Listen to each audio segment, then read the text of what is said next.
टूनी चिड़िया जंगल में उड़ते हुए अपने घर की तरफ जा रही थी कि रास्ते में अचानक बारिश शुरू हो जाती है।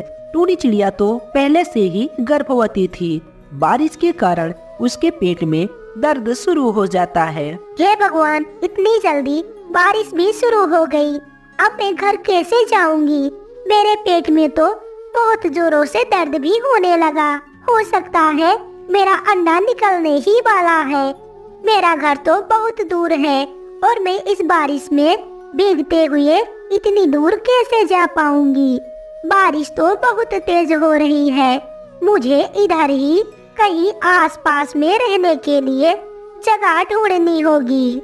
इस तरह कहकर टूनी चिड़िया उस बारिश में भीगते हुए थोड़ा और आगे बढ़ती है। तभी रास्ते में उसे एक घर दिखाई देता है। वह घर काफी ज्यादा पुराना था। वह सोचती है कि क्यों न जब तक बारिश नहीं रुकती मैं इसी घर में चलूं, और वह इस तरह सोचकर वह उस घर के अंदर चली जाती है और फिर टूनी चिड़िया अपना अंडा दे देती है। तभी वहाँ पर मीनू चिड़िया भी आ जाती है और वह टूनी चिड़िया से बोलती है। तो मेरे प्यारे दोस्तों, अभी तक वीडियो को लाइक नहीं किया, चैनल को सब्सक्राइब भी नहीं किया, चैनल को सब्सक्राइब और वीडियो को लाइक कर हमें सपोर्ट करें कहानी में आगे। अरे चिड़िया, तुम कौन हो और मेरे घर में क्या कर रही हो? या तो मेरा घर है, मैं यहाँ रहती हूँ। तुम यहाँ से निकल जाओ और अपने घर को जाओ। मीनू चिड़िया, मैं तो अपने घर की तरफ ही जा रही थी, लेकिन रास्ते में अचानक बारिश शुरू हो गई और मेरा अंडा होने वाला था। इसलिए मैंने सोचा कि मैं अपने अंडे को यहीं पर दे दूं और पास में तुम्हारा घर दिखा, इसलिए मैं यहाँ चली आई। ठीक है चिड़िया, अब तुमने अंडा भी दे दिया है।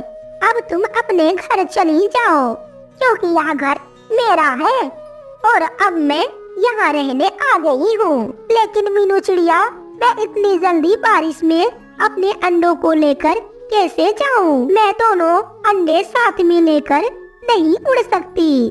बारिश भी बहुत तेज हो रही है। जब तक बारिश नहीं रुकती तब तक मुझे यहाँ रहने दो, उसके बाद मैं चली जाऊंगी।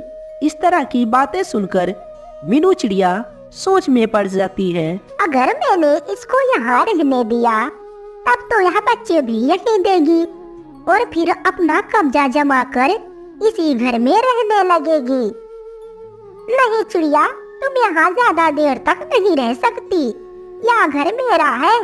तुम ऐसा करो, एक एक अंडा लेकर तुम अपने घर चले जाओ।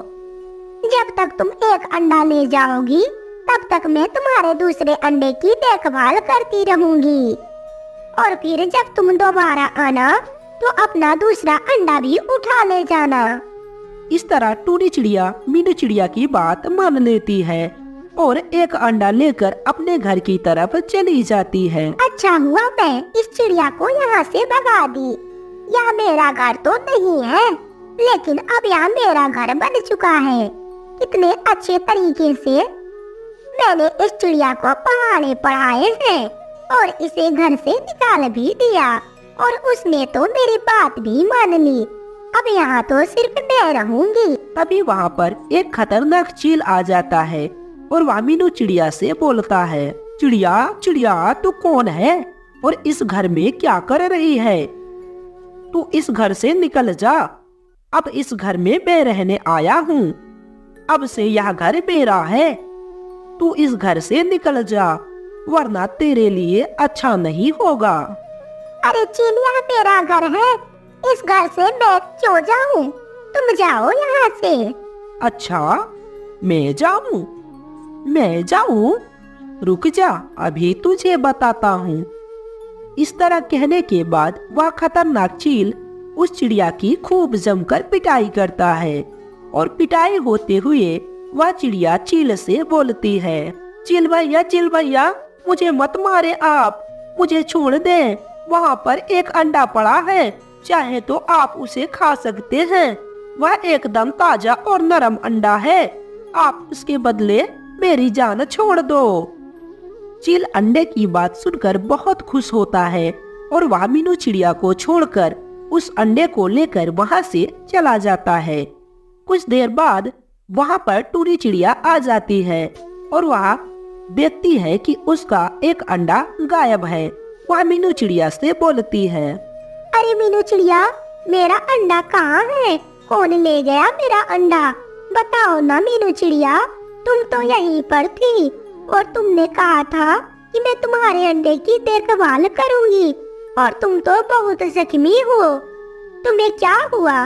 बताओ ना मीनू चिड़िया, मुझे माफ कर दो बहन। मैंने तुम्हारा अंडा उस जालिम चील से नहीं बचा पाई। उस जालिम चील ने आकर मुझे बहुत मारा और तुम्हारे अंडे उठाकर चला गया। उसी के कारण मुझे इतनी चोट लगी। मैंने तो तुम्हारे अंडे को बचाने की बहुत कोशिश करी, लेकिन वह चील मुझे मारकर और अंडा लेकर भाग गया। आप चिंता ना करें, आप मेरे साथ मेरे घर चले।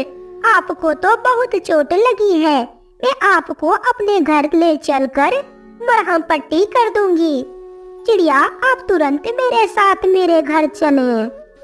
इस तरह कहकर टूनी चिड़िया मीनू चिड़िया को भी अपने साथ लेकर अपने घर को चल देती है।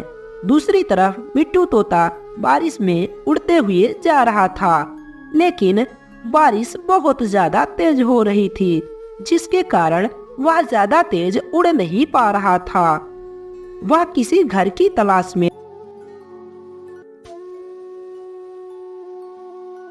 बहुत समय पहले किसी जंगल में मानव और कालू नामक दो भाई रहा करते थे। मानव की पत्नी टूनी चिड़िया बहुत ही सीधी और शांत स्वभाव की थी। कालू की पत्नी पिंकी बहुत ही मक्कार और कपटी थी। लंबी बीमारी के बाद मानव चिड़िया की माँ की मौत हो जाती है। माँ घर में मरी पड़ी हुई थी और पिंकी चिड़िया घर द्वार जायदाद के लिए लड़ रही थी।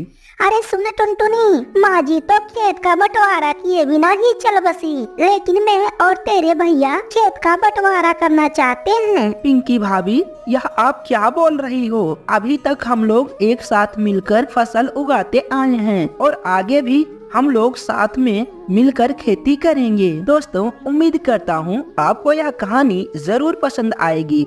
आपसे छोटी सी रिक्वेस्ट रहेगी, चैनल को सब्सक्राइब कर वीडियो को लाइक कर हमें सपोर्ट करें और कमेंट में अपनी मनपसंद कहानी जरूर शेयर करें। अरे आप लोग भी ना कौन सी बात लेकर बैठ गए हो? अभी माँ जी की लाश घर में पड़ी है और आप लोगों को बंटवारे की चिंता पड़ी है, तो इसमें क्या बुराई है टूनी चिड़िया? हमारे बच्चे होंगे और परिवार बढ़ेगा, इसलिए मैं चाहती हूँ कि आगे किसी तरह का झंझट ना हो। इसलिए मैं सरपंच जी को बुलाकर जमीन की बंटवारे की बात करती हूँ। भाभी, आप कैसी बात कर रही हो? सरपंच को बुलाने की कोई जरूरत नहीं। आप और भैया हमें जो कुछ भी देंगे वह हमें मंजूर होगा।